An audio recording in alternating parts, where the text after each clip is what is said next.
Basil Williams OBE was an English historian. Williams was born in London, the son of a barrister. He was educated at Marlborough College and then read classics at New College, Oxford.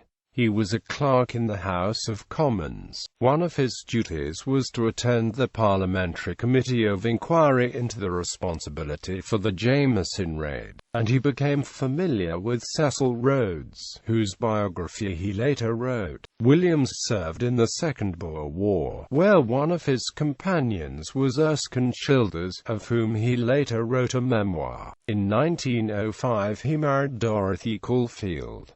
She died 2 years before him. Williams came back to the UK briefly, then returned to South Africa as a civilian in the service of Lord Milner. He also worked as an assistant to Lionel Curtis, the town clerk of Johannesburg. During World War I, he served as an education officer in the Royal Field Artillery and in 1919 was awarded the OBE for his services. Williams had already made an impression as an academic, with a series of articles on Sir Robert Walpole's foreign policy in the English Historical Review. He became Kingsford Professor of History at McGill University in 1921, and then Professor of History at Edinburgh University from 1925 to 1937 when he retired.